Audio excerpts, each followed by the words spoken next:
Y antes que nada más déjenme tomar mi captura de pantalla del día de hoy para tener la evidencia de que anduvimos.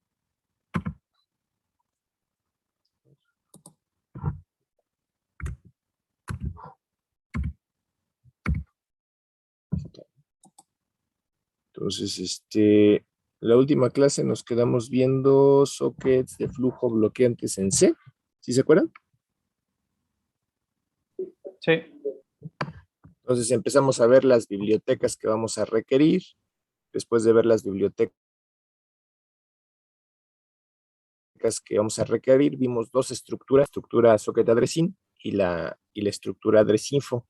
Vimos la diferencia entre las dos estructuras de datos. Vimos que una es una es flexible, la estructura addressinfo. La podemos utilizar tanto con la pila de protocolos basados en IPv4 y la de IPv6, mientras que la socket addressing solamente para IPv4 o solamente para IPv6.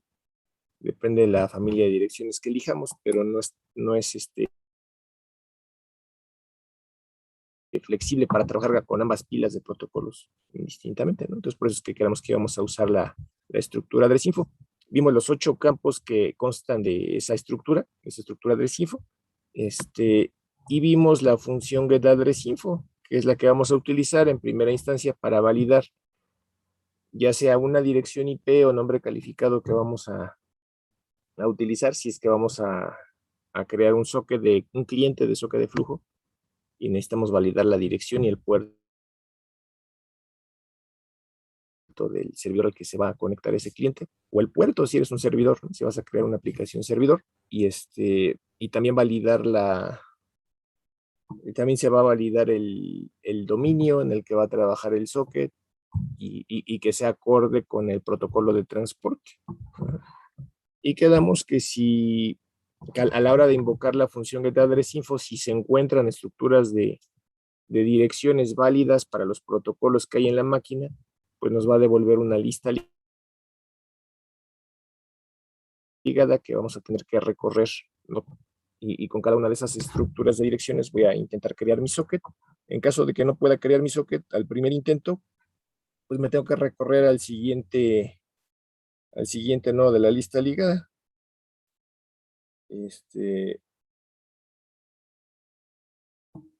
Y lo intento con el siguiente, ¿no? Con la siguiente estructura de direcciones. En caso de que sí se pueda, pues ya creo mi socket. Ya que creé mi socket, lo siguiente sería intentar asociarlo a un puerto local que previamente es válido en la función getAddressInfo, es el segundo parámetro que se pasa, y con la función bind lo voy a asociar. Si no se puede asociar porque el puerto ya esté en uso o no sea válido, pues nuevamente se va a tratar de utilizar el siguiente nodo de la lista ligada de estructuras de direcciones para ver si con el siguiente sí se puede. A ver, denme un segundo tantito, porque creo que tocan la puerta.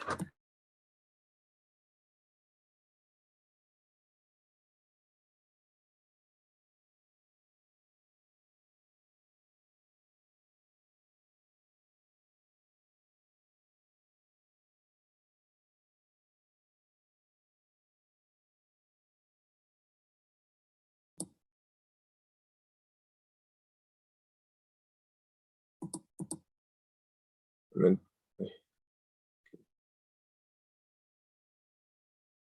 entonces, y si es que se recorriera toda la lista ligada y no se encontrara una estructura de direcciones válida para poder crear el socket y asociarlo a un puerto local, pues entonces ya se le avisaría al usuario que no existe ninguna estructura de direcciones válida en la máquina para poder crear ese socket y terminaría la aplicación. En caso contrario, pues ya tendría mi socket creado y estaría asociado a un puerto local. Y lo siguiente sería, si es que eres el servidor, tendrías que abrir el socket abrir el puerto al que está asociado el socket para escuchar conexiones entrantes. Entonces vamos a ir viendo cada una de esas cosas, ¿no? Entonces, empezamos viendo la función socket. Me parece que esa sí la vimos.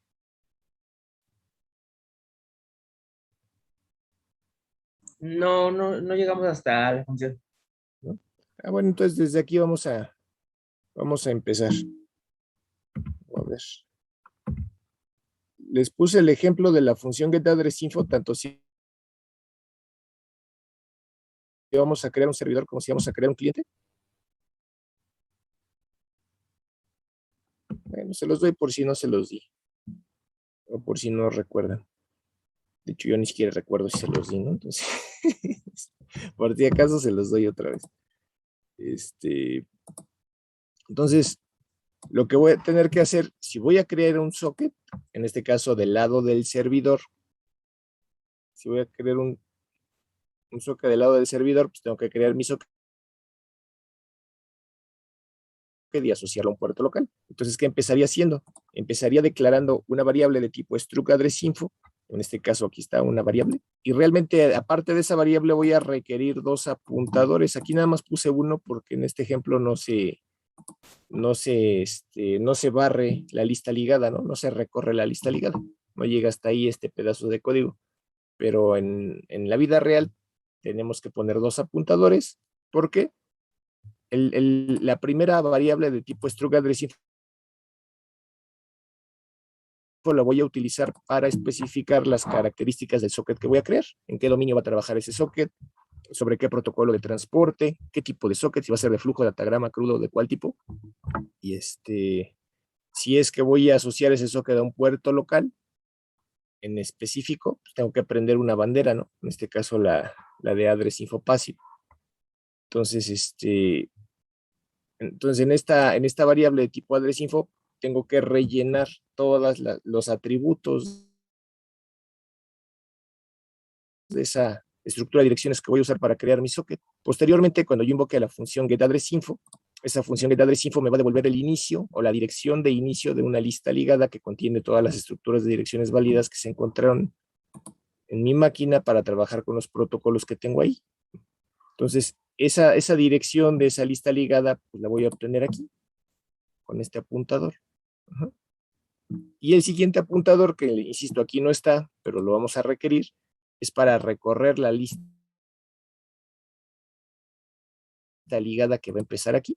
Entonces tendría que hacer un for que vaya recorriendo nodo por nodo la lista ligada hasta que llegue a una referencia nula, o sea, hasta que mi condición de paro sería null, y ese siguiente apuntador estaría inicializado a la dirección de este apuntador para que empiece a recorrer desde el primer nodo y hasta el último de la lista ligada, ¿no?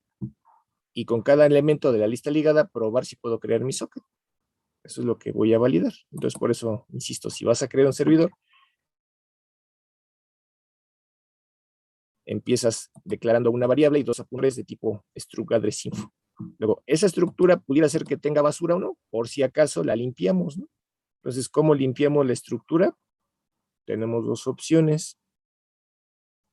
Una opción es con la función v0, que en este caso sería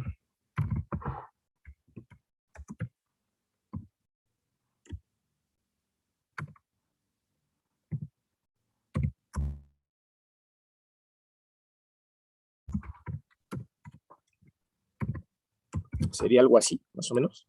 Estaría invocando la función v0. La función v0 está definida en la biblioteca string.h. Es una función para trabajar con cadenas. Entonces, como está diseñada para trabajar con cadenas, y aquí lo que le voy a pasar como parámetro no es una cadena, es una estructura de tipo addressInfo. Entonces, por eso simplemente le estoy haciendo un cast a una cadena, para que no me vaya a marcar un warning diciéndome que lo que le estoy pasando de parámetro no es no es una cadena, ¿no? Simplemente por eso estoy haciendo este cast. Y después, el segundo parámetro es el que le dice cuántos bytes va a rellenar con ceros. Entonces, la estructura que le estoy pasando acá, rellénala con la que mida esa estructura de ceros. Es lo que estamos diciéndole aquí. La otra forma, pues es aquí con memset. Memset también es una función que se encuentra en la biblioteca string.h. Entonces también está hecha para trabajar con cadenas. Y lo correcto también aquí sería usarla así.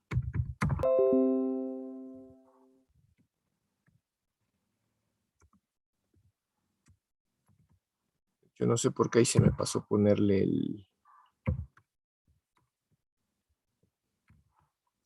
cast. Sí, ¿no?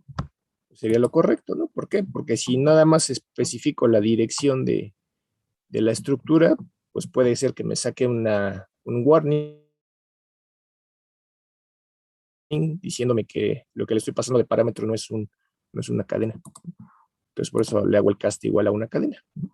Entonces, igual, ¿no? La función memset, a diferencia de v0, requiere 3 parámetros. El primero es el dato que vas a rellenar. El segundo parámetro es con qué valor lo vas a rellenar. Y el tercer parámetro, pues cuántos bytes vas a rellenar con ese valor.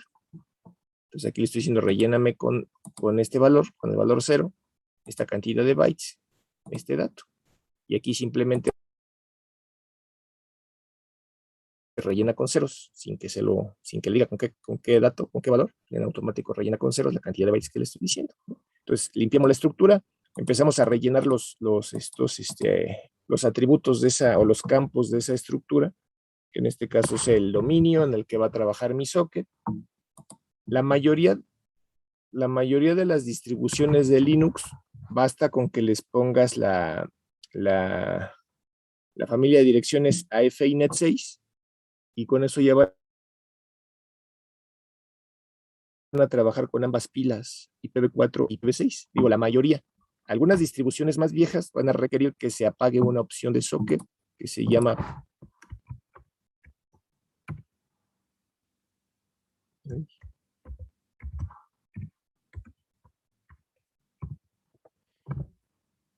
esa IPv6 v6 only, ¿no? Que si está prendida esa opción de socket, significa que o solo trabajas con IPv4 o solo trabajas con IPv6, pero no con ambas pilas a la par. Entonces, si apagamos esa opción de socket, pues podemos trabajar con ambas pilas y podríamos desde nuestro servidor atender clientes IPv4 y clientes IPv6 de manera indistinta. Entonces, son de las cosas que deben de tener por ahí, ¿no? Entonces, especifica el dominio en el que va a trabajar mi socket, va a ser el dominio de Internet, ya sea para IPv4 o para IPv6.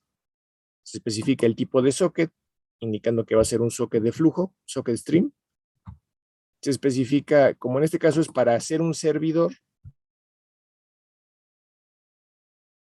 pues tenemos que avisar que vamos a asociar a un puerto local en particular.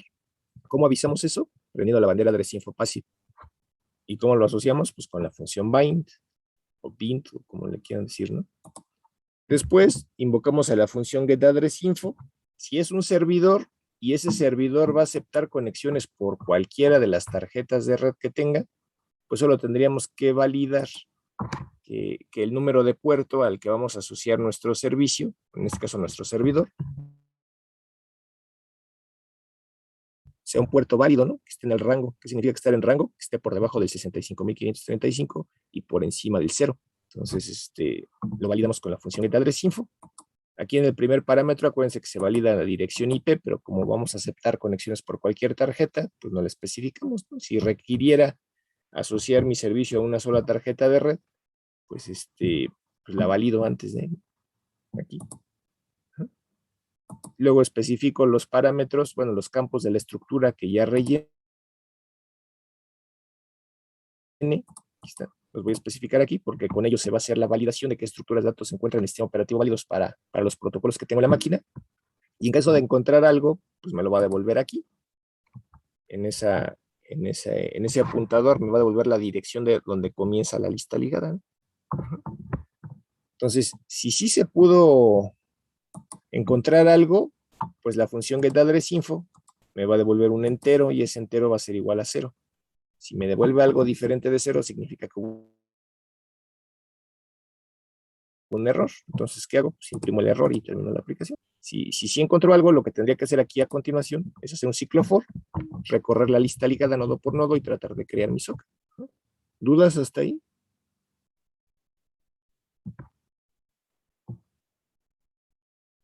Todo bien, profe. ¿Bien? Pues bien. Eso sería para el lado del servidor. Si lo que vas a hacer es un cliente, pues es prácticamente lo mismo. Igual vas a requerir declarar tu variable de tipo struct address info más dos apuntadores. Yo insisto, aquí se me pasó poner el segundo, pero es porque no hice el for para recorrer la lista ligada, por eso nada más dejé uno. Se limpia la estructura, se rellenan los campos que vamos a requerir de la estructura. Si se fijan, aquí no prendí la bandera address info passive. ¿Por qué? Pues porque es un cliente y no lo voy a asociar con Vine a un puerto en particular. Voy a dejar en este caso que el sistema operativo me asigne un puerto que tenga libre en ese momento, ¿no? Igual especifico el dominio, el tipo de socket. Me faltaría especificar el protocolo de transporte, ¿no? Pero ya habíamos visto, me parece, la clase pasada. Aquí está. Aquí, el campo AI-protocol. Ya sea que yo lo especifique como AI-protocol igual a 0 o AI-protocol igual a IP-proto-TCP. Da igual, ¿no? De hecho, por default ya viene en 0. Entonces, si quiero lo puedo poner, si no, pues no lo pongo, ¿no? Pero si quieren, ahora sí que las buenas prácticas, pues ponlo. Entonces aquí, lo único que tendríamos que hacer es poner el campo AI-protocol acá. Aquí abajito. Lo que tendríamos que poner. Ahí, ¿dónde está?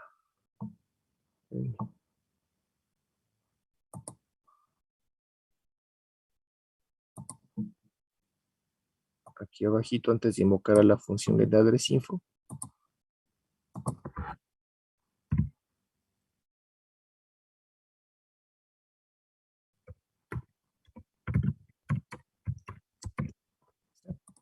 Va a especificar que el protocolo de transporte va a ser el comodín para que el sistema operativo elija cuál es el protocolo de transporte adecuado para un socket de flujo, que es lo que estoy especificando en la línea anterior. O especificarlo directamente, ¿no? AI protocol igual a IP proto TCP, cualquiera de las dos. Entonces, invoco a la función getAddressInfo para que me valide si es un cliente, pues tiene que validar que la dirección IP que le estoy dando del servidor al que me voy a conectar sea una dirección válida que esté en rango. ¿Qué es en rango? Ya habíamos visto la clase pasada, que cada uno de los bytes que conforman a la dirección IP esté por debajo del 256 y por encima del 0, ¿no? ¿Sale? Y que el puerto también sea válido, ¿no? Que también esté en rango. Y le especifico aquí ya la estructura que ya viene rellena. Bueno, ya viene prellenada aquí. Y me va a devolver aquí la dirección de la lista ligada que se encuentra con las direcciones que tengo que validar para ver con cuál puedo crear mi socket. Y ya, si esta función me devuelve un 0, significa que lo que seguiría a continuación es crear el socket. Bueno, recorrer la lista ligada tratando de crear el socket y en caso de que no, pues simplemente imprimo el mensaje de error y termino la aplicación.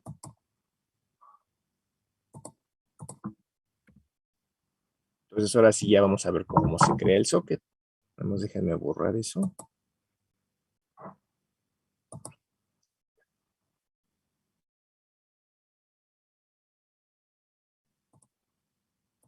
Entonces, para crear un socket, lo único que necesito.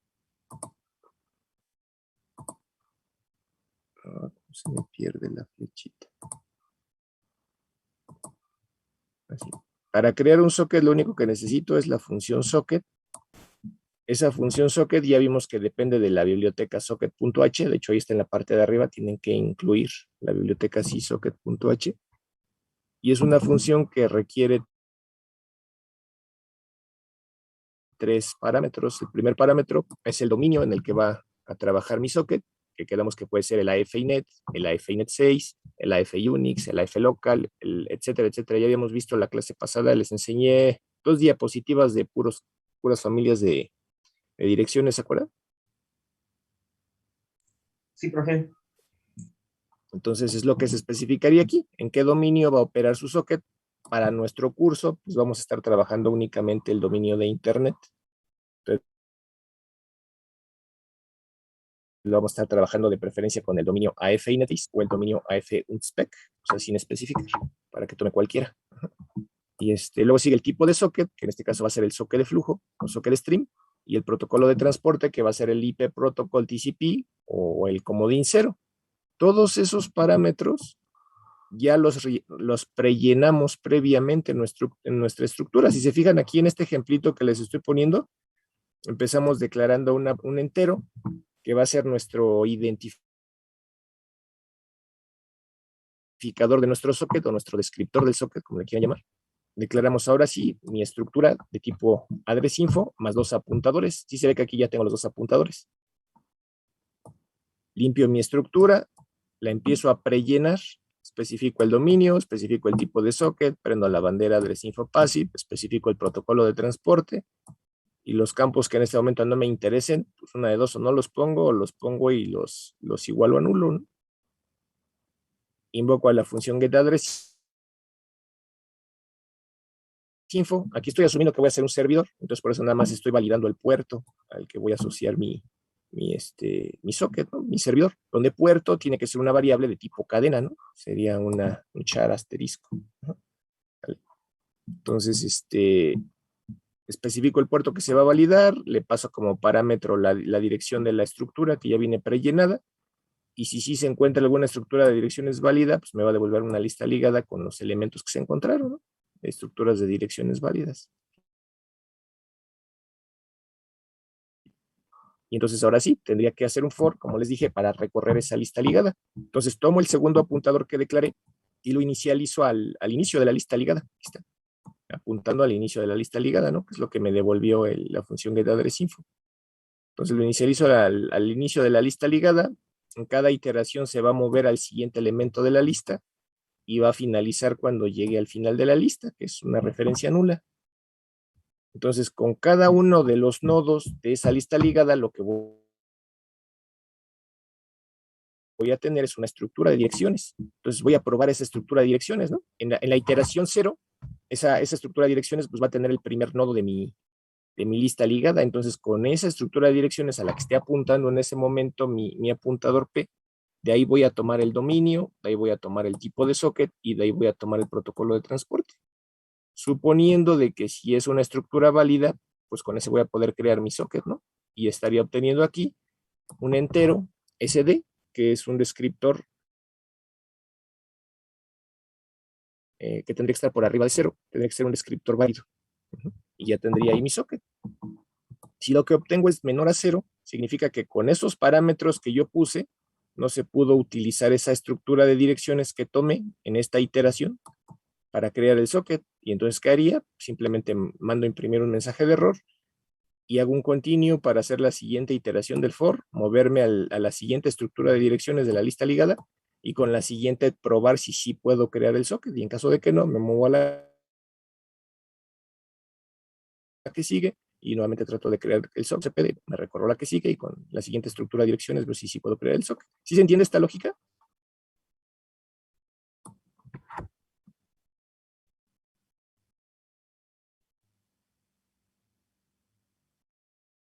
Solamente lo podría repetir, profe, para que quede un poco más claro. Sí, simplemente después de que se invoca y que se ejecuta la instrucción getAddress_info, tú ya vas a tener aquí una lista ligada. ¿Y qué contiene esta ligada? N nodos, donde cada nodo es una estructura de direcciones con la que tú vas a intentar crear tu socket. Donde esa estructura de direcciones debe de encajar con los campos que tú ya especificaste aquí, en cuanto al dominio, en cuanto al tipo de socket, en cuanto al protocolo de transporte y demás, ¿no? Entonces, a lo mejor el primer nodo que tú tomas, que se toma de la lista ligada, pues es tu tarjeta Ethernet, ¿no? Una estructura de direcciones que coincide con tu tarjeta Ethernet con el protocolo IP. Entonces sí cuadra lo que le estás pasando ahí. A lo mejor el primer nodo que tú agarraste es el de la tarjeta de red de Bluetooth. Entonces a lo mejor no cuadra con lo que tienes ahí. Y al no cuadrar no vas a poder crear el socket y te vas a tener que mover al siguiente dispositivo. Ajá. ¿Sí se entiende? Entonces ya como que va comparando todas las tarjetas que tenemos y ya Ajá. de que coincida con la que sea de las Y a ver frecuencias. con cuál se puede. Ajá. Sí, profe. Entonces, en el momento en el que ya se pueda crear tu socket, pues ya no vas a tener necesidad de seguir recorriendo la lista ligada, ¿no? ¿Para qué si ya pudiste crear el socket? Entonces, si ya pudiste crear el socket, pues ya te sales de ese ciclo for. Para eso hacemos el break. Y después tendríamos que liberar la memoria asociada a esa lista ligada para que no esté consumiendo recursos. A ver, espérenme un momento, que tocan ahora.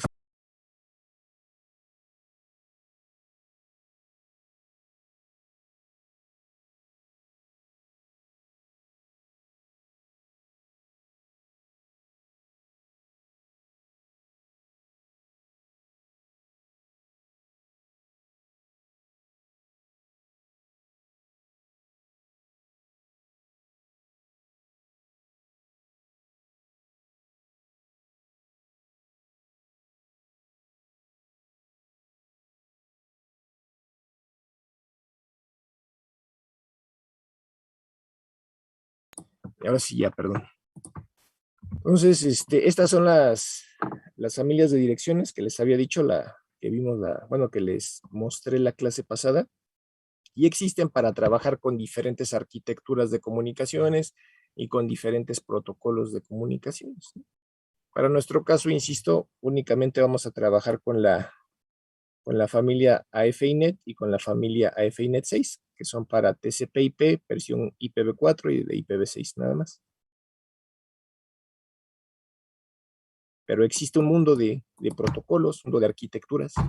Entonces, ahora sí que hay de sobra, ¿no? La cosa es cuál necesiten ustedes. En la mayoría de las redes que estamos ocupando nosotros, en nuestra vida cotidiana, pues estamos utilizando la arquitectura TCP/IP, pero no es la única que existe. Entonces, cuando ustedes se egresen y vayan a trabajar a alguna empresa, alguna consultoría, a lo mejor en algún momento les va a tocar pues trabajar en un entorno de red donde no se esté utilizando una arquitectura basada en TCP/IP, sino otro tipo de red, y lo único que van a tener que hacer es ajustarse a esa arquitectura, ¿no? Entonces, esta función que estamos usando, la de la función address_info, getAddress_info, y la estructura address_info, pues son transparentes y se ajustan fácilmente precisamente a esos cambios en la arquitectura de comunicaciones, ¿no? Sin que tengas que hacer gran cambio. ¿Qué tendrías que cambiar? Pues de entrada la familia de direcciones, y ya nada más cambiaría el tamaño y de las direcciones que vas a estar usando. Ajá. Pero sería interoperable, ¿no? Entonces, esa es una de las grandes ventajas que tenemos aquí. Entonces, luego ya tenemos creado nuestro socket. ¿Qué tenemos que hacer? Si es un socket servidor, tenemos que asociarlo a un puerto en específico, a un puerto local. Entonces, para hacer eso, vamos a hacer uso de la función bind. La función bind va a requerir que importemos que incluyamos la biblioteca sys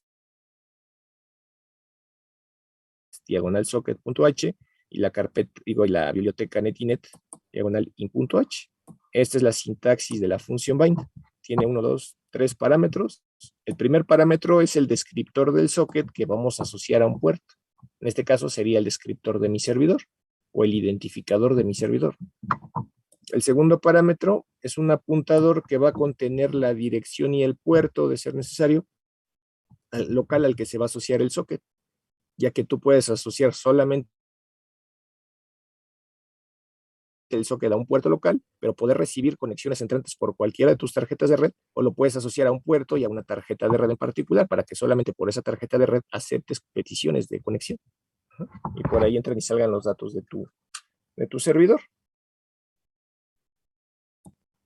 Y el tercer parámetro es el tamaño de la estructura de direcciones que pusiste acá. ¿Por qué la necesitas? Porque acuérdense que puedes estar trabajando con diferentes estructuras de direcciones. Y cada una de las estructuras de direcciones tiene una longitud diferente. Entonces, por eso es que tienes que especificar cuántos bytes mide la estructura de direcciones que estás pasando acá. En nuestro caso, estamos utilizando vamos a trabajar con IPv4 y con IPv6 de la familia de direcciones AFINET.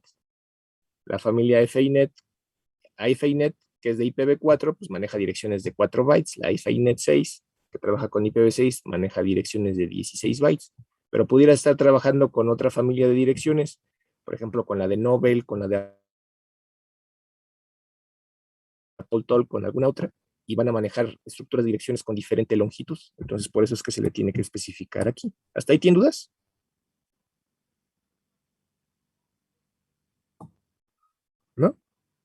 Vamos bien. Bien, entonces la función bind me va a devolver un entero. Si lo que me devuelve es el valor 0, significa que sí se pudo asociar exitosamente ese proceso a un identificador de aplicación, al que yo especifiqué. Si me devuelve algo diferente de 0, significa que hubo un error. La mayoría de las veces ese error es que ese identificador no es válido porque ya está en uso. En lo que en Java les marcaba como un address already in use, ¿no? Que les decía que la dirección ya estaba en uso, entonces, no. Y es lo que tendríamos que validar. Entonces aquí está un ejemplito. Me lo ponemos desde 0 para que igual lo vayan mecanizando.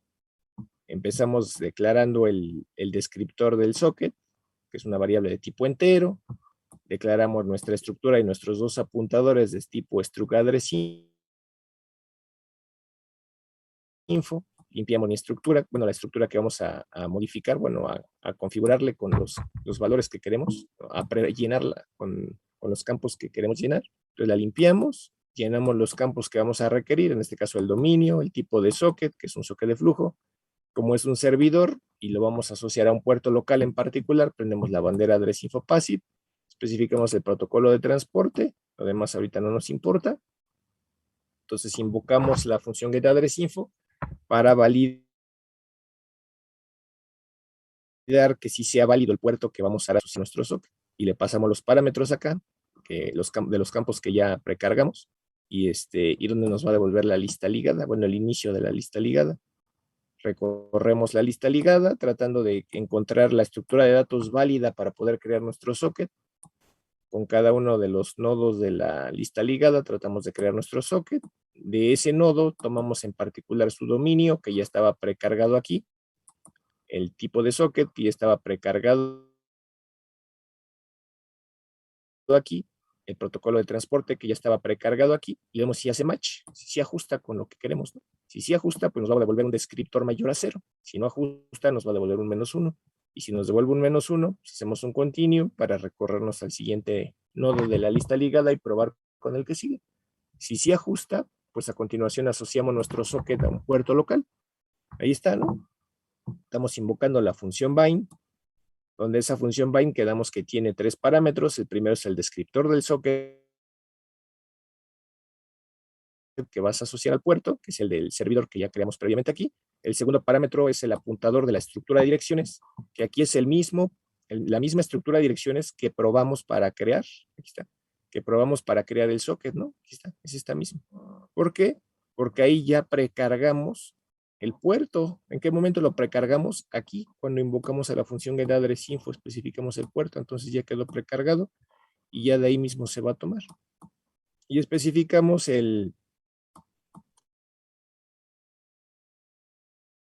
tamaño que tiene la estructura de direcciones que estamos manejando, que también ya viene precargado. Entonces, ¿dónde quedó precargado ese tamaño de la estructura de direcciones? Aquí. Ahí. En este campo de aquí. Que dice socket lente address info address len, que simplemente es el tamaño de la estructura de direcciones. ¿Vale? Insisto, depende de la estructura de direcciones que estemos tomando, ¿no? Entonces,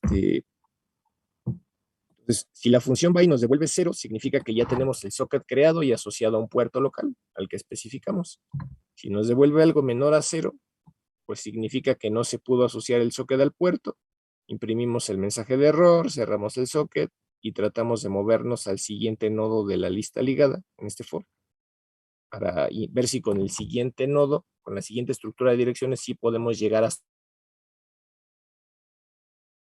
ese paso, crear el socket y asociar al byte. Si recorremos toda la lista ligada, llegamos al null y no pudimos crear el socket y asociarlo a un puerto, pues le avisamos al usuario que simplemente no se pudo. Y si sí se pudo, en el momento en el que se pueda, pues ya no tenemos necesidad de seguir recorriendo el for y nos salimos del for.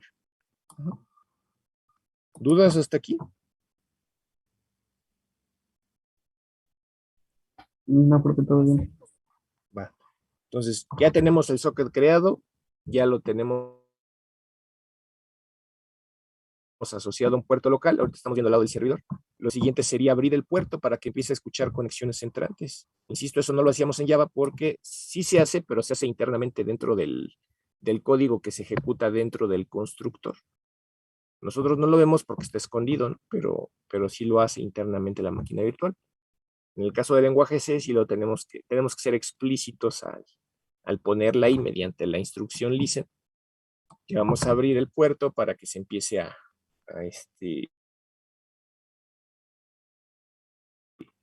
escuchar conexiones entrantes.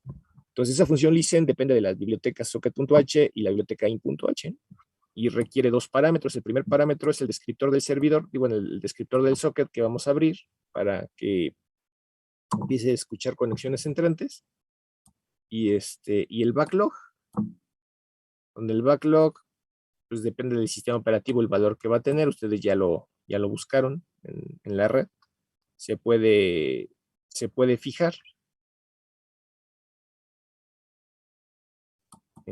Y basta con encontrar este archivo, ¿no? Y tú lo puedes fijar al valor que tú requieras. Pero bueno. Entonces, la función listen me va a devolver un entero. Si ese entero es igual a 0, significa que sí se pudo abrir el socket para que empiece a escuchar conexiones entrantes.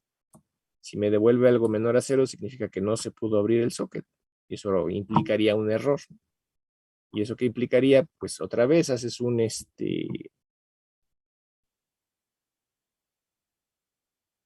hacer un, ¿cómo se llama? Hacer un continuo, moverte al siguiente nodo de la lista ligada y ver si con la siguiente estructura de direcciones si puedes llegar hasta ese paso. Crear el socket, asociarlo a un puerto y abrir el socket para que empiece a escuchar conexiones entrantes. ¿Sale? Después, ya tenemos nuestro socket creado, ya está asociado a un puerto local, ya está escuchando conexiones entrantes. Lo que seguiría después sería hacer un ciclo for. Entonces aquí, en este código de aquí, justamente aquí, antes de hacer el accept, pues tendríamos aquí que hacer un ciclo for, ¿no? Que era lo mismo que hacíamos en Java, ¿sí se acuerdan?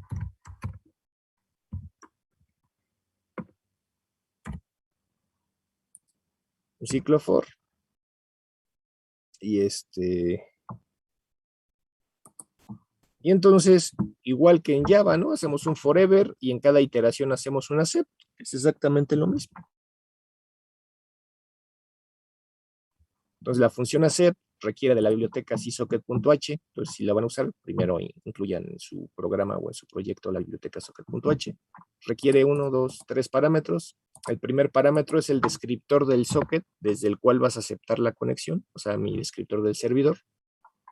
El segundo parámetro es un apuntador, en este caso dice de tipo socket address, y en ese apuntador vamos a almacenar la dirección y el puerto de quien se conectó con nosotros para poder guardar en una bitácora posteriormente, si es que necesitamos esa información, ¿no? Saber quién se conectó con nosotros, desde qué dirección y desde qué puerto. Y el último parámetro, pues es el tamaño de la estructura de direcciones que se usó acá. Insisto, ¿no? Como estas funciones están hechas para que puedas usarlas con diferentes estructuras de direcciones, por eso es que se tiene que manejar ese tercer parámetro del tamaño de la estructura de direcciones, porque no todas miden lo mismo. Y me va a devolver un entero. Este entero que me va a devolver la función accept va a ser el descriptor de esa conexión que se aceptó, en este caso el descriptor del cliente. Y a través de ese descriptor yo voy a poder escribir o leer datos del cliente. ¿Sí queda claro?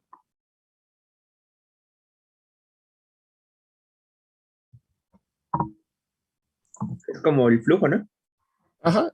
Exacto. Bueno, este es como si hiciéramos un socket CL igual a ese punto accept. Ese CL pues es lo que me devuelve este accept. De hecho, aquí lo tengo, mira. Es como si en vez de ponerle el client descriptor, el CD, me pusiera un CL. Vale, vale. CL igual a accept. Y entonces va a ser pues, el descriptor de la conexión que aceptaste, y a través de ese descriptor te comunicas con ese cliente en particular. Ok. Entonces aquí asumimos que tenemos nuestro forever, pero antes del forever, aquí estoy en el ejemplo declarando dos variables, dos cadenas. Una cadena le estoy llamando host buffer y a la segunda le estoy llamando service buffer o hbuf y sbuf, ¿no? En la primera lo que voy a almacenar es la dirección IP o el nombre calificado del cliente que se va a conectar conmigo. Y en la segunda lo que voy a guardar es el número de puerto o el identificador de servicio asociado a ese puerto del cliente que se conectó conmigo. Ajá. ¿Esas cadenas de qué tamaño son? Pues del tamaño máximo representable para una dirección IP o nombre calificado y del tamaño máximo para definir un servicio, que ya vienen definidos en estas constantes, ¿no? NIMAX host y NIMAX service. Ajá. ¿Por qué necesito ponerlos en cadenas? Necesito ponerlos en cadenas porque lo que yo voy a utilizar para almacenar la información de qué cliente se conectó conmigo es otra estructura, que en este caso es una estructura que se llama Socket Address Storage. Y esa estructura no es más que un entero largo. Y en ese entero largo, pues pueden caber direcciones IPv4 o pueden caber direcciones IPv6. Ajá. Pero no tengo una forma legible, humanamente legible, de obtener los datos directos de esa estructura. Entonces, ¿qué hago? Pues voy a usar la función que está aquí abajo, que se llama getNameInfo, para poder convertir de la representación de Socket Address Storage a un formato humanamente leíble, que es un formato de cadena, esa información de la dirección IP y del número de puerto. ¿Sí se entiende?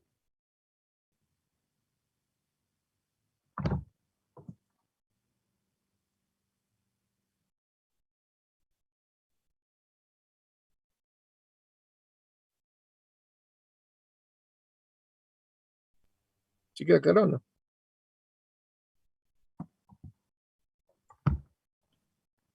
Sí, profe. Entonces, declaro una estructura Socket Address Storage donde voy a almacenar la dirección y el puerto del cliente que se conecte conmigo. Necesito saber cuánto mide esa estructura de direcciones. ¿Por qué? Porque me lo pide la sintaxis de la función accept. Entonces especifico desde el socket del servidor, que es SD, recibo la dirección y puerto del cliente que se conectó conmigo. Aquí le tengo que hacer un cast. ¿Por qué? Porque la sintaxis me dice que lo que debo de tener aquí es un apuntador de tipo struct socket address y lo que yo le estoy pasando aquí es un socket address storage. Entonces por eso le tengo que hacer un cast. Ajá. Y ya nada más específico pues la dirección donde viene el tamaño de la estructura de direcciones que estoy utilizando. Y eso me va a devolver el descriptor del cliente. Entonces tengo que validar que el descriptor del cliente que me arrojó la conexión sea válido. ¿Qué significa que sea válido? Pues que esté por encima, que no sea negativo, pocas palabras, ¿no? Si es menor a 0, significa que no se pudo aceptar la conexión. Si no se pudo aceptar la conexión, pues nada más le imprimes ahí al usuario que no se pudo aceptar la conexión y haces un continuo asumiendo que vamos a estar en un forever, ¿no? No pude aceptar a este cliente, pero a lo mejor al que sigue sí. Entonces pruebas con el que sigue y si tampoco, pues a lo mejor al que sigue sí. Si tampoco, pues a lo mejor al que sigue sí. Entonces, y si sí se pudo, pues igual, nada más, como es un servidor iterativo, en cada iteración del for va a aceptar un cliente a la vez, así como lo hacíamos en Java. Ajá. Entonces, una vez que ya obtuve la información, bueno, que ya se conectó el cliente, ya acepté la conexión, pues lo que sigue es que voy a imprimir quién se conectó conmigo, ¿no? Entonces, para eso quedamos que voy a usar a la función getNameInfo, y esa función getNameInfo lo que me va a pedir son 1, 2, 3, 4, 5, 6, 7 parámetros. El primer parámetro que le estoy pasando acá es mi estructura de direcciones de la cual voy a extraer la información, ¿no? De dónde voy a caer la dirección IP y el nombre calificado, que en este caso pues es esta variable sedir, que es donde se almacenó la dirección y el puerto. Pero acuérdense, la sintaxis me dice que tiene que ser un apuntador de tipo struct socket address, ¿no? Entonces por eso nada más le hago el cast. El segundo parámetro pues es el tamaño de esa estructura de direcciones, pues nada más le hago el size of para especificar cuánto mide esa estructura, si es de IPv4 o si es de IPv6, ¿no? El siguiente parámetro es la cadena donde me va a guardar la dirección IP o el nombre calificado del cliente que viene ahí. Bueno, del que viene aquí metido dentro de esta estructura de direcciones. Aquí me lo va a poner ya en un formato humanamente leíble o legible, que es un formato de texto. Y le especifico cuántos bytes mide esta cadena que le estoy poniendo aquí. Y el siguiente parámetro es la cadena donde me va a guardar en un formato de texto, que es humanamente leíble, el puerto o el servicio de la aplicación que está referenciada dentro de esta estructura de direcciones, ¿no? ¿Por qué digo el servicio? Me parece que la clase pasada ya les enseñé el RFC 1340, donde vimos los servicios bien conocidos, a qué puertos están asociados. ¿Sí se acuerdan? ¿O no lo vimos? Sí, lo vimos hasta el final. ¿Verdad? Ah, pues ahí está. Entonces, por eso les digo que me va a poner ya sea el nombre del servicio o el número de puerto. Yo le especifico en qué formato lo quiero. Y luego el siguiente parámetro, pues es cuántos bytes mide esa cadena, ¿no? Esta cadena de acá que les estoy poniendo, la del service buffer. Y el último parámetro, pues es el formato en el que quiero que me lo dé. En este caso, yo le estoy diciendo que quiero que me lo dé en formato numérico, o sea que no me va a dar no me va a dar un nombre calificado para este caso, me va a dar una dirección IP. En el otro caso tendría que ponerle un canonical host. Ajá. Y para el servicio igual, se lo estoy pidiendo en un formato numérico. No se lo estoy pidiendo en un formato canónico. El servicio, ¿no? Entonces, de otra forma me pondré el servicio. ¿Vale? Entonces, si esta función getNameInfo me devuelve un 0, significa que sí se pudo extraer la información de la dirección IP y el número de puerto. Si me devuelve algo menor a 0, significa que no se pudo extraer la información. Y es lo que estoy validando aquí en el if que tengo aquí, ¿no? Y si sí me devuelve un 0, pues ya lo imprimo, cliente conectado desde tal dirección IP y tal puerto, con formato de cadena. ¿No? ¿Dudas hasta aquí?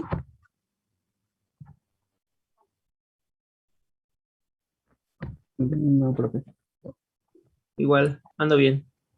Y entonces vamos con la siguiente. Entonces, asumimos que ya está nuestro servidor corriendo, ya está asociado a un puerto, ya está abierto, escuchando conexiones entrantes, ya hicimos nuestro forever, ya hicimos la primera iteración y en esa iteración ya aceptamos una conexión. ¿Qué seguiría? Pues comunicarnos con ese cliente, ya sea que leamos datos del cliente o enviar datos, ¿no? En ambos sentidos. Entonces, para eso para la parte de la escritura tenemos dos funciones. Tenemos la función write y tenemos la función send.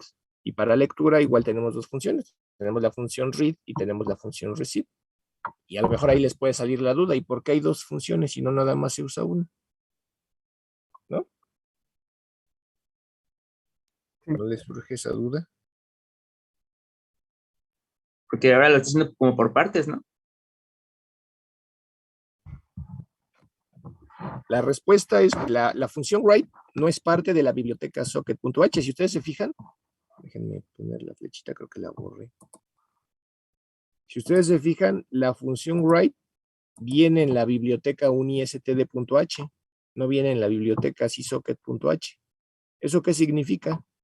Significa que la función write no fue inicialmente pensada para usarla con sockets. Sin embargo, me permite escribir datos en diferentes tipos de descriptores de entrada y salida. Ajá. Así, por citarle a uno rápido, pues puedes usar la función write también para escribir en tuberías. Entonces, esta función, su alcance de la función write va más allá que los sockets. En general sirve para escribir en diferentes descriptores de entrada y salida. Ajá. ¿Sale? Uno de ellos pues, es el del socket. Pero realmente la función para escribir en el socket es la función send, que es así, está implementada en la biblioteca socket.h. Pero también podemos usar write. Ahorita vamos a ver la diferencia. ¿Cuál sería la diferencia entre usar una y usar la otra? Aparte de la biblioteca que usa. La función write requiere 1, 2, 3 parámetros.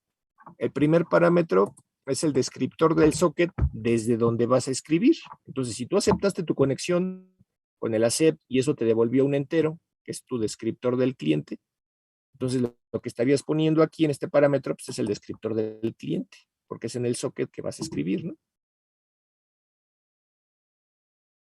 ¿Sí se entiende? Sí.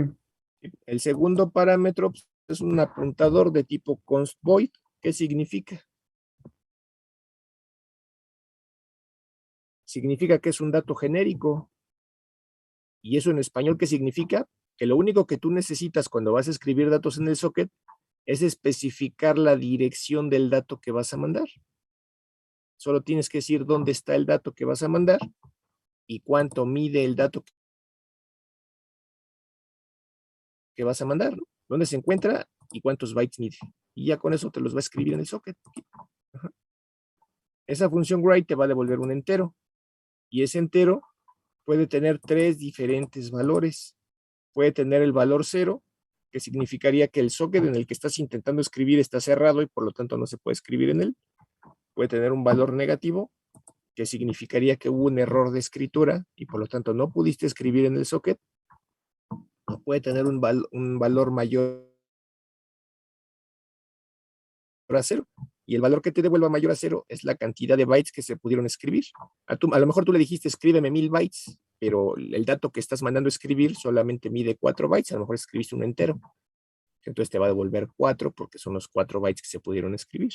Aunque tú le hayas dicho en el último campo, aquí, en este, le hayas puesto 1000, pues aquí te va a devolver un 4 si es que escribiste un número entero, ¿no? Por ejemplo, para la arquitectura x86. Ajá. ¿Sale? ¿Dudas hasta aquí? Todo bien, profe. ¿Dudas? ¿No? Sí. Entonces, ejemplos de cómo, así como en Java vimos cómo mandar diferentes tipos de datos, pues aquí también, ¿no? Entonces, por ejemplo, si vas a mandar texto, aquí tenemos nuestro texto, una cadena que quisiéramos mandar por el socket, pues simplemente asumimos que ya creaste tu socket, en este caso sería nuestro servidor, creas tu servidor, nada más que aquí son un poquito más de pasos, ¿no? Entonces empezarías declarando tu variable de tipo struct address info más 2 apuntadores, limpias la estructura, empiezas a llenar los campos que requieres, el dominio, el tipo de socket, el protocolo de transporte, y si es un servidor, pues pones la bandera address info passive. Creas tu socket, bueno, invocas a la función address info, get address info, obtienes una lista ligada, recorres la lista ligada, tratas de crear tu socket, ya quedó creado tu socket, lo asocias a un puerto, ya quedó asociado al puerto, abres el socket para que empiece a escuchar conexiones entrantes, ya quedó abierto, haces tu forever, en cada iteración aceptas un cliente, y ya que aceptaste al cliente, le quieres mandar un dato, pues simplemente le haces un write.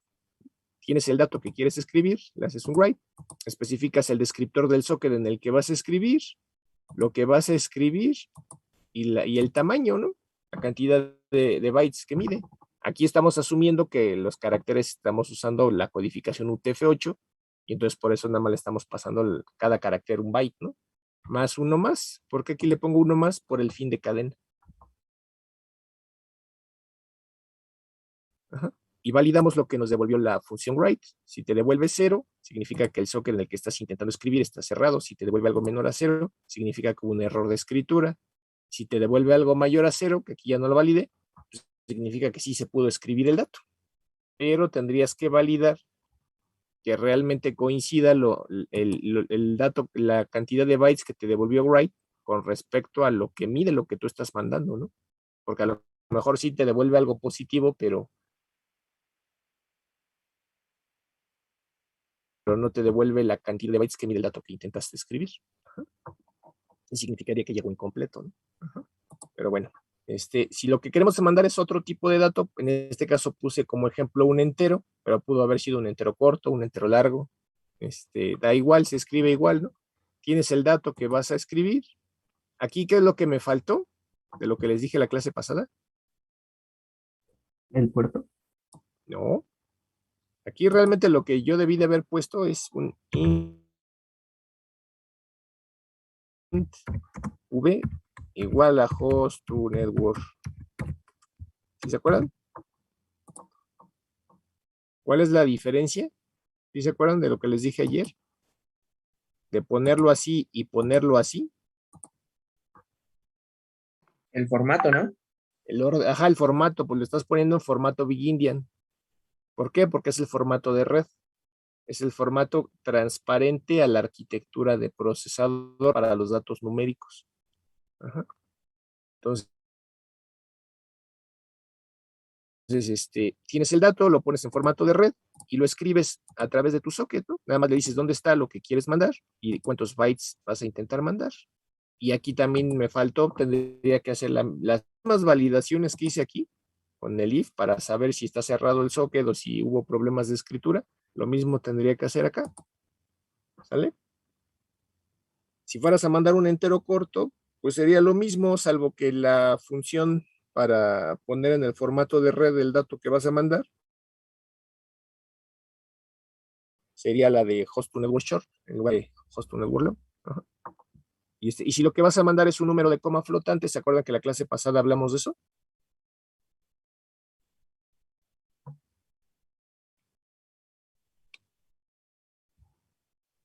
Que les dije lo de la precisión del procesador.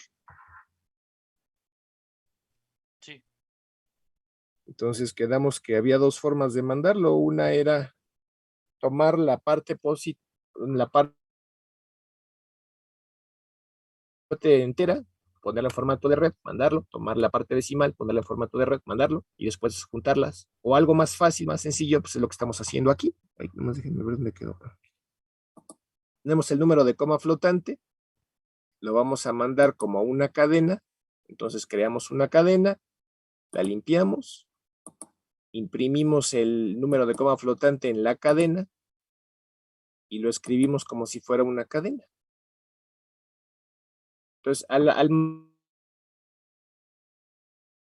mandar el dato como si fuera una cadena, nos estamos ahorrando el tener que poner ese número en formato de red. ¿Por qué? Porque ese desacomodo, de acuerdo a la arquitectura del procesador, solamente se da con los números, no se da con el texto. Ajá. Entonces, así es como lo estaríamos mandando, ¿no? Un tipo double, pues también lo mandaríamos por el mismo estilo, ¿no? Algo igual. Y si lo que vamos a mandar es una estructura, tanto del lado que mandas como del lado que recibes, necesitarías tener la definición de la estructura. ¿Para qué? Para que se pueda hacer la serialización y la deserialización. Ajá. Entonces, en este caso tenemos una pequeña estructura de ejemplo que solamente tiene 3 campos.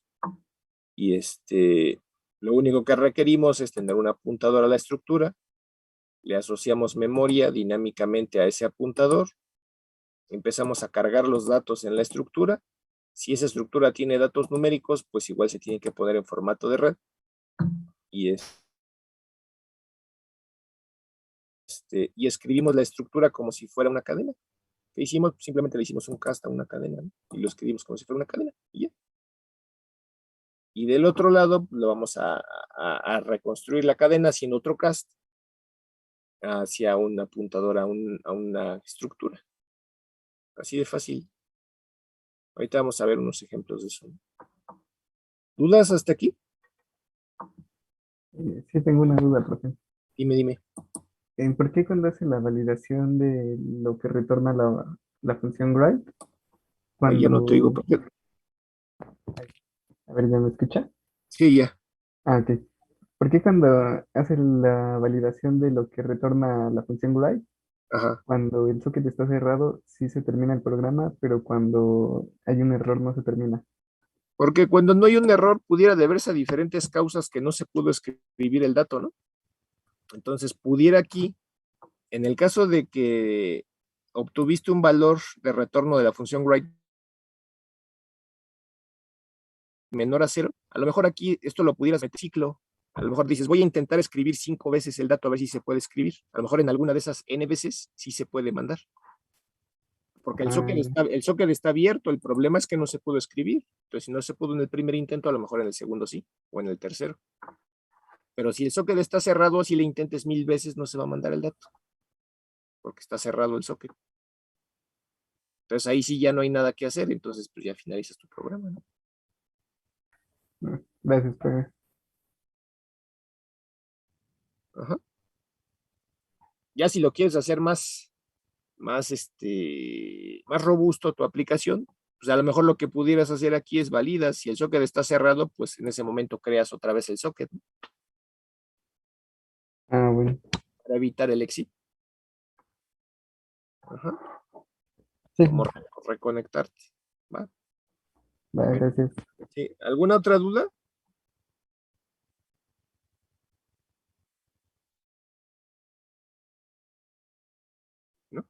Bueno, entonces esa fue la función write. Ahora vamos a ver la función send. Parece que es la misma, pero cambia en algo, ¿no? ¿Y qué es lo que cambia? Si se fijan, bueno, primero que nada, la función send sí está definida en la biblioteca socket.h, a diferencia de write, que está en un ISTD. Ajá. ¿Por qué? Porque send está hecho específicamente para trabajar con sockets. Y write, pues está hecho para trabajar con diferentes descriptores de entrada y salida. Ajá. Entonces, la función send, a diferencia de write, va a requerir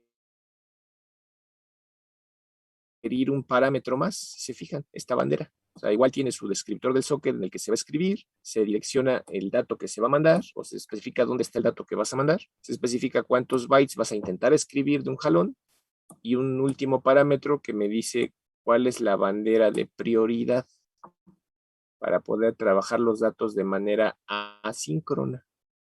¿Qué significa de manera asíncrona? Que vas a mandar tus datos como si fueran de alta prioridad. Ajá. ¿Sí recuerdan recuerdan su clase de redes cuando se vio el encabezado de TCP?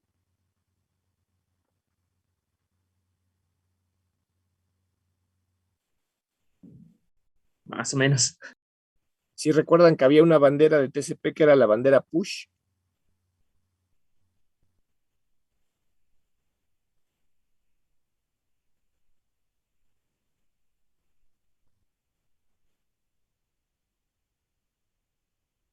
¿Sí recuerdan o no? No, yo de plano no, profe. Déjenme buscar la presentación y ahorita se las pongo. Déjenme buscarla.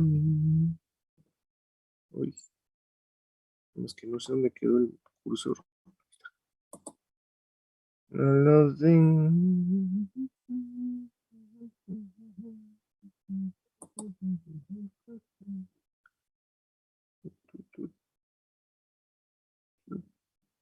vamos a tener que buscar.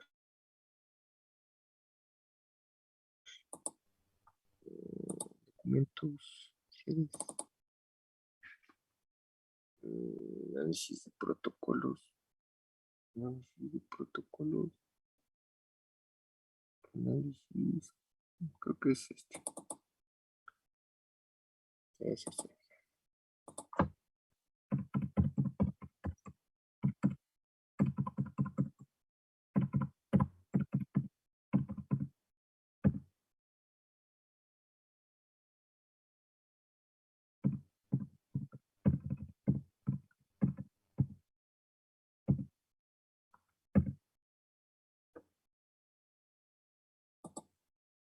Me dicen si se ve. Sí, profe. Este es el encabezado de TCP. Acuérdense que cuando estamos usando un socket de flujo, el socket de flujo transporta los datos de extremo a extremo por el protocolo TCP. Entonces, normalmente,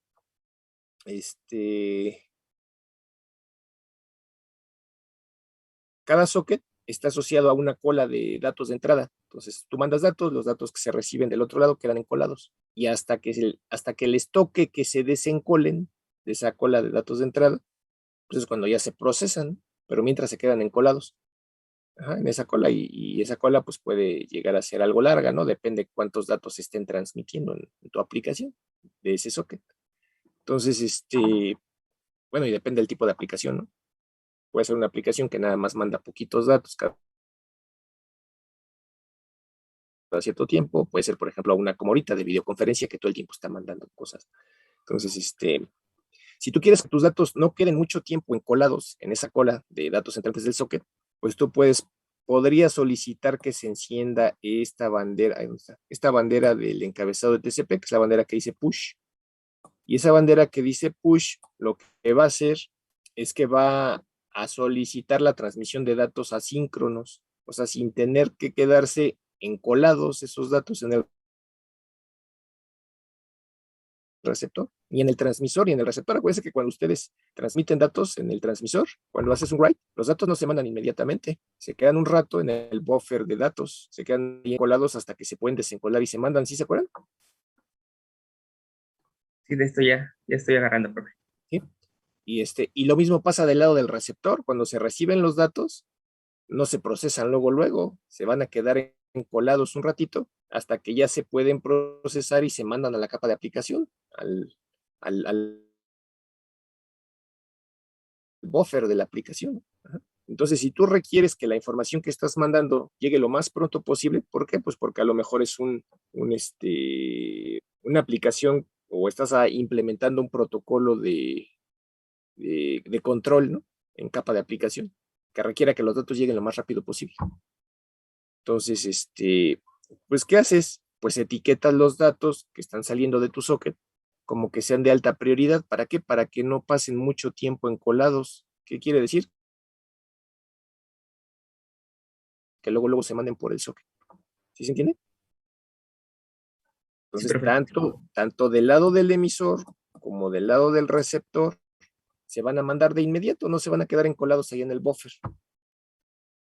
En el buffer de datos del lado del emisor y del lado del receptor no se van a quedar encolados en la cola del buffer de recepción de datos del socket, ¿no? Entonces, pero para que eso suceda, tanto del lado que se manda como del lado que se recibe, se tiene que habilitar esa recepción asíncrona de datos. ¿Y cómo se habilita esa recepción asíncrona? ¿O cómo se prende esta bandera de push? Pues lo haces simplemente encendiendo ahí donde quedó. Lo haces simplemente encendiendo esta bandera de aquí. Con la función send, por default viene apagada, que significa que los mensajes que se mandan van a tener la prioridad default. ¿Y qué es la prioridad default? Se van a quedar encolados hasta que se puedan desencolar para ser despachados, ser atendidos, y ya sea que se transmitan por la red o que se reciban y se pasen a la capa de aplicación directamente, ¿no? a tu programa. Entonces, si tú no quieres que se queden encolados, ¿qué haces? Prendes la bandera de message out of binding line. Ahorita se los pongo. Déjenme ver dónde quedó aquí para escribir.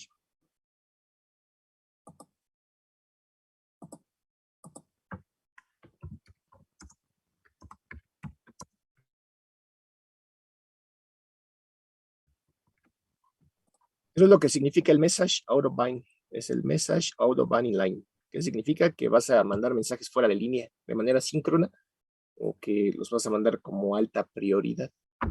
Y entonces van a llegar lo más rápido posible los datos que estás mandando por el socket. Ajá. Es como si le dieras prioridad por sobre otros mensajes que tengas en otros sockets en tu aplicación. ¿Dudas hasta ahí? Ya todo bien, profe. Gracias. ¿Sí? Vale. Bueno, entonces, entonces la sintaxis pues, es muy parecida a la de la función write. El primer parámetro pues, es el descriptor del socket donde vas a escribir. El segundo parámetro, pues la dirección del dato que vas a mandar. El siguiente parámetro, cuántos bytes vas a intentar escribir de un jalón. Y el último parámetro, pues la prioridad, ¿no? La prioridad default o alta prioridad que vayas a manejar. Eso también te va a devolver un entero. Si ese entero es igual a 0, significa que el socket en el que estás intentando escribir está cerrado. Si te devuelve algo menor a 0, significa que hubo un error de escritura. Y si te devuelve algo mayor a 0, el número que te devuelva pues, es la cantidad de bytes que se pudieron escribir en el socket, ¿no? Y los ejemplos pues, son exactamente los mismos que vimos en la diapositiva anterior, simplemente les agregué el parámetro extra, ¿no? Ya sea prioridad normal, bueno, le puse prioridad normal a todos, creo. Pues, bueno, en lugar de ponerle aquí un 0, le pudimos haber puesto si quieren se lo pongo aquí. En vez de este 0, tenemos aquí, le pudimos haber puesto un message OV en lugar de aquí en lugar de este 0, ¿no? Le pones eso y ya estarían mandando como de alta prioridad los datos. ¿Vale? Entonces, ¿sí queda clara la diferencia entre usar write y usar send? Sí. Entonces Sí, ya profe. es a su gusto, ¿no? Entonces vamos con el que sigue. Ahora vamos a ver cómo se leen los datos. Igual para leer datos tenemos dos sopas, ¿no? Podemos usar la función read o podemos usar la función receive.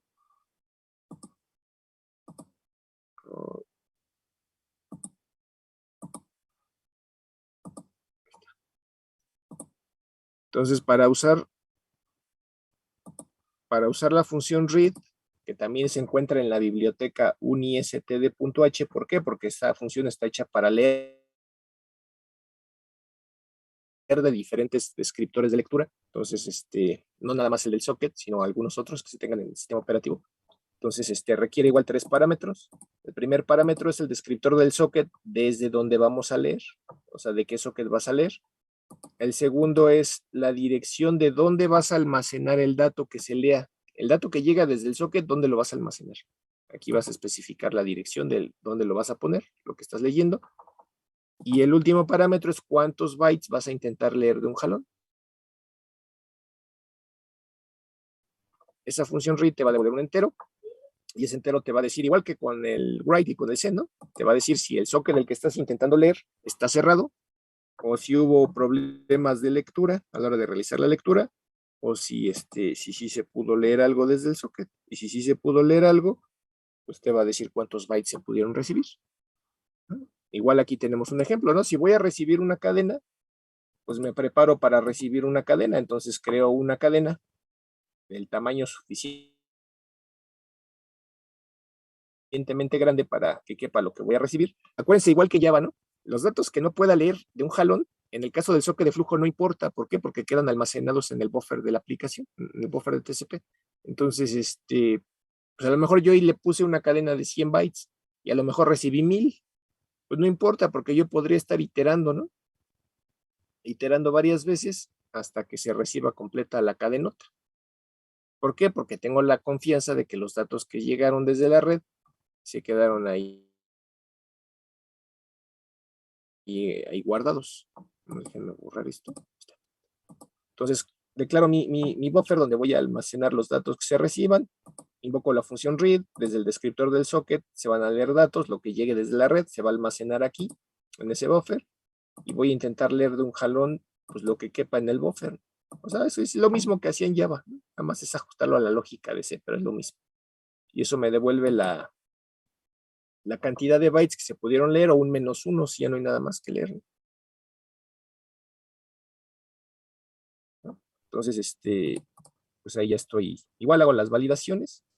Si lo que voy a leer no es una cadena, sino es otro tipo de dato, en este caso puse un entero, pero pudo haber sido un entero corto, un entero largo. Pues declaro una variable del tipo de dato que voy a recibir. Hago la función read, especifico el descriptor del socket desde donde voy a leer, especifico la dirección de dónde voy a almacenar ese dato, que es la dirección de mi variable, y y la cantidad de bytes que estoy esperando leer de un jalón, y me va a decir aquí si se pudieron leer o no. Si lo que voy a leer es un número de coma flotante, pues sería lo mismo que como lo mandé, ¿no? Tendría las dos sopas. Una es leer primero la parte entera, leer después la parte decimal y luego juntarlos. En este caso, lo más fácil es simplemente creas una cadena lo suficientemente grande para que quepa el número de coma flotante, la limpias, te preparas para recibir el dato como si fuera una cadena y ya lo conviertes al número de coma flotante, ¿no? Con una de las funciones de la biblioteca de utilerías que vimos la clase pasada o antepasada, no me acuerdo. En este caso la función ASCII to float. Y ya, tienes tu número de coma flotante. Si lo que vas a mandar es otra cosa, por ejemplo, en este caso una estructura, pues requieres tener la definición de la estructura también del lado que se va a recibir el dato. Vas a crear una cadena donde se va a recibir el dato desde la red para facilitar la cosa. Limpias la cadena, haces la lectura del dato, en este caso, del tamaño máximo de lo que estás intentando leer, y después ya nada más le haces un cast a un apuntador a una estructura, y ya podrías acceder a cada uno de los campos de esa estructura, ¿no? Ahorita vemos un ejemplo. ¿Dudas hasta aquí? Sí, profe, la de read funciona igual con los dos write. Sí. No. Para eso tengo la función receive. La función receive sería equivalente es la contraparte de la función send, y la función read es la contraparte de la función write. Ajá. Por eso aquí la función receive, que sí es parte de socket.h, de la biblioteca socket.h, también tiene el parámetro de la bandera. ¿Sí se ve? Sí. ¿Sí? Entonces, vamos a suponer que de un lado tú transmitiste los datos ya sea con la función write. No, bueno, vamos a suponer que del otro lado tú los transmitiste con la función send y prendiste la bandera de prioridad, ¿no? Del lado del emisor. Pero del lado del receptor vamos a suponer que los leíste con receive y la bandera apagada, o sea, la bandera en cero, o usaste la función read. ¿Qué va a pasar? Aunque tú hayas transmitido los datos como de alta prioridad, se van a leer con la prioridad de default. ¿Por qué? Porque en el receptor no se activó la bandera de alta prioridad. Entonces, para que realmente se manden como de alta prioridad los datos, requieres que tanto en el emisor como en el receptor se active esa bandera. Ajá.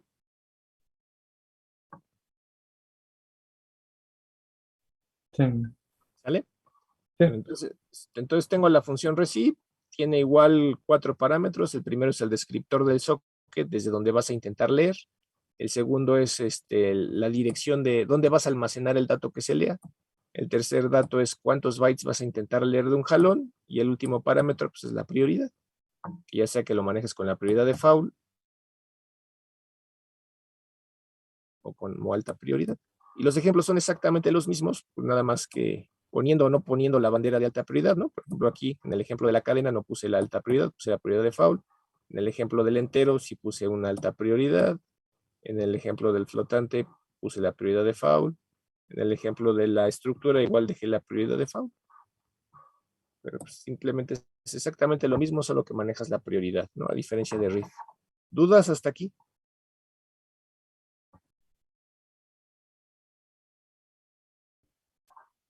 Todo bien, profe. Bien. Y entonces, tenemos también la función shutdown. En el caso de Java, simplemente a partir de la clase socket teníamos los métodos shutdown input y shutdown output que nos permitían deshabilitar la lectura o deshabilitar la escritura del socket. En este caso tenemos la función shutdown, que también es parte de la biblioteca socket.h y tiene dos parámetros. El primer parámetro es el descriptor del socket al que le vas a deshabilitar algo, ya sea la lectura o la escritura o ambos. Y el segundo parámetro es lo que le vas a deshabilitar, el modo de operación, donde tenemos 3 diferentes modos de operación. Ya sea que solo le deshabilites la lectura con should read, le deshabilites solo la escritura con should write, o le deshabilites ambos, ¿no? Con should read write. Si sí se pudo deshabilitar ya sea la lectura, la escritura o ambos del socket, la función shutdown te va a devolver un 0. En caso contrario, te va a devolver algo menor a 0. Aquí tenemos un ejemplito. Después de hacer el accept, en este caso le estamos deshabilitando la lectura al cliente. Ahí ya dependería de las características de la aplicación que ustedes tengan que hacer. A lo mejor necesitan hacer una aplicación en la que solo se requiera mandar datos, pero no recibir, o viceversa, ¿no? Entonces, dependiendo de las necesidades, a lo mejor van a requerir deshabilitarle la escritura, deshabilitarle la lectura o deshabilitarle ambas, cuando ya no se quiera hacer nada con ese socket, ¿no? Solo tenerlo ahí. ¿Dudas hasta aquí?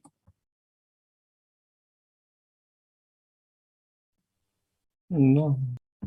Bueno, profe, todo bien. Bueno, luego tenemos la función close, que simplemente es para cerrar el socket.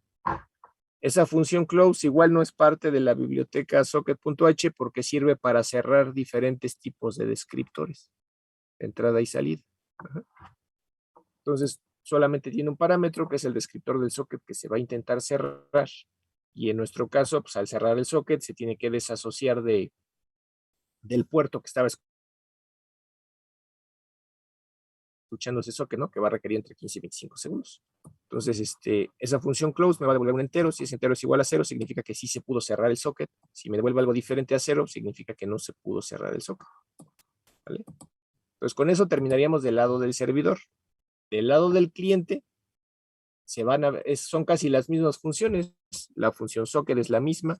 La función read, receive, write, send, shutdown, son las mismas. La única función diferente al servidor Pues es esta la función connect del lado del cliente, ¿no? Que sirve para establecer una conexión, para hacer el handshake y conectarme con el servidor de TCP. Entonces la función connect igual requiere de las bibliotecas socket.h. Ahí. Que se movió. Requiere de las bibliotecas socket.h y types.h, ¿no? Entonces tiene 1, 2, 3 parámetros. El primer parámetro es el descriptor del socket, en este caso el socket del cliente, que se va a intentar conectar al servidor. El segundo parámetro es un apuntador donde se pone la estructura de direcciones que va a contener la dirección y el puerto del servidor al que se va a intentar conectar. Y el tercer parámetro es el tamaño de la estructura de direcciones que se está utilizando acá. Si sí se puede conectar la aplicación cliente al servidor, nos va a devolver un entero igual a 0. Si no se puede conectar, me va a devolver un entero menor a 0. ¿Dudas hasta ahí?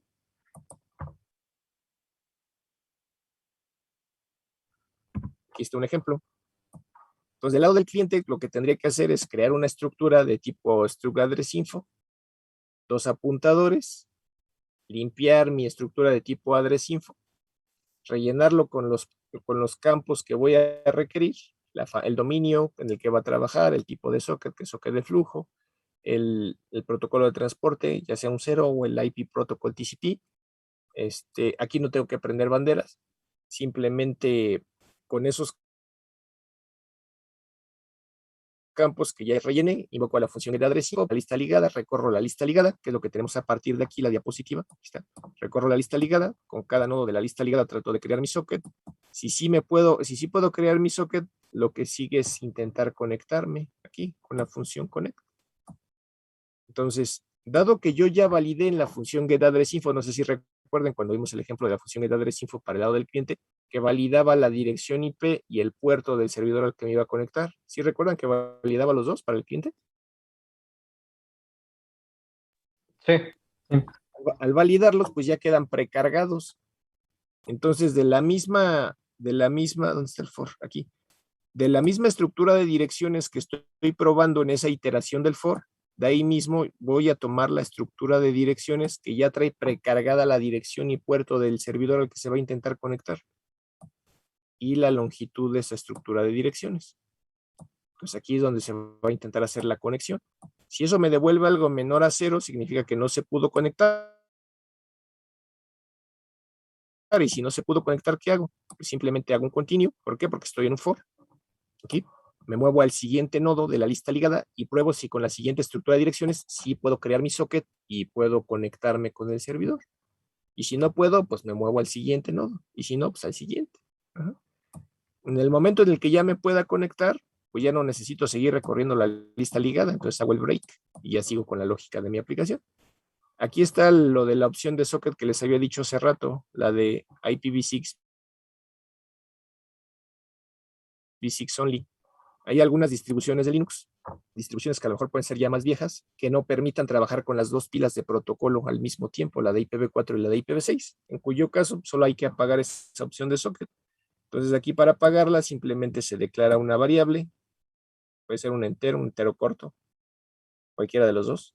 Lo inicializan a 0 y es el valor que le pasan aquí mediante la función setSocketOption. Ustedes pueden modificar opciones de socket. Entonces, ¿qué requiere la función setSocketOption para modificar una opción de socket? ¿Se acuerdan que en Java tenía el método setSocketOption y requería nada más especificar qué opción de socket y el valor? Aquí tengo la función setSocketOption que va a requerir 1, 2, 3, 4, 5 parámetros. El primer parámetro es el descriptor del socket al que le vas a modificar la opción de socket. El segundo parámetro es el nivel de acuerdo a la arquitectura TCP/IP, en qué nivel se trabaja o opera esa opción de socket. En este caso, esta opción de socket para deshabilitar que solamente se pueda manipular una sola pila, pues es a nivel del protocolo IP. Entonces, por eso aquí lo estamos poniendo en el nivel del protocolo IP. En este caso, del protocolo IP, la opción de socket que vamos a deshabilitar es esta, para que no trabaje solamente con IPv6, sino que trabaje con ambas pilas, IPv4 y IPv6. Y por eso es que es una opción que está a nivel del protocolo IP para IPv6. Y así se llama la opción de socket, IPv6 v6 only. y le pasamos un 0 y lo que mida la variable que le pusimos acá, ¿no? Si le pusimos un entero, pues el valor del entero, que serían 4 bytes. Si le pusimos un entero corto, un short, pues el valor del entero corto, lo que mida, ¿no? Y si sí se puede modificar esa opción de socket, lo que me va a devolver la función setSocketOption es un 0. Si no se puede modificar, me va a devolver algo menor a 0. Y ya, nada más era para que quedara claro aquí cómo, en el caso del lenguaje C, cómo se modifican las opciones de socket, ¿no? ¿Cuáles opciones de socket tengo para los sockets de flujo? Bueno, en general para los sockets en C, tengo un montón. Y nada más para acabar la clase de hoy. Si ustedes desean echarle una ojeada a las opciones de socket que tenemos, simplemente se pueden ir al manual de los sockets, al manual de la función socket. Nada más ponen en el Google, ponen man socket y los va a mandar al manual de GCC para que vean qué hay, ¿no? Y por ejemplo, aquí ya estoy viendo la página 7 del manual de la función socket, y aquí me muestra las diferentes, ¿dónde está? Las diferentes opciones de socket que tengo disponibles para modificar, ¿no? Aquí está. Aquí está una opción de socket, aquí está otra opción de socket, aquí está otra opción de socket, aquí está otra opción de socket, aquí está otra opción de socket, aquí está otra opción de socket, otra.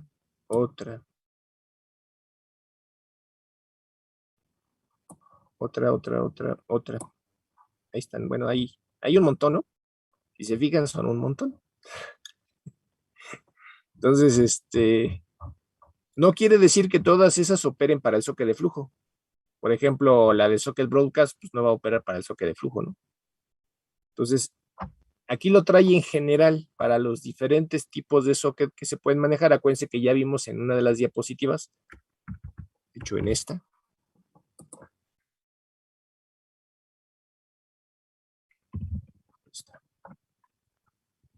que tenemos diferentes tipos de socket, ¿no? Tenemos tanto sockets de flujo, sockets de datagrama, sockets crudos, sockets no orientados a conexión, pero confiables, etcétera, etcétera, etcétera, ¿no? Incluso puedo tener sockets que trabajen directamente a nivel de la tarjeta de red, el socket packet, ¿no? Entonces, con la familia de direcciones AF packet. Entonces, esas opciones de socket son en general para en general para todos los sockets. Ya dependiendo del tipo de socket, pues son las opciones que aplican para ese socket. Ajá.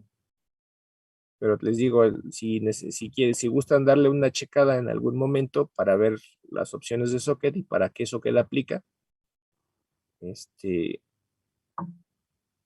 pues con confianza pueden revisar el manual de Linux y ahí viene. Ajá. ¿Dudas hasta aquí? ¿No? Bueno, pues hasta aquí nos quedaríamos el día de hoy. De hecho, ya hasta nos pasamos por 4 minutos, no me fijé. Tengan muy bonita tarde, festejen mucho el día de mañana, pásensela muy bonito. Y Profe, dime, ¿nos no. podemos quedar para revisar nuestra práctica? Sí. Gracias. Para todos los demás, muy, muy bonita semana. Creo que en esta semana ya no los veo hasta la siguiente, porque la otra clase es el jueves, pero el jueves es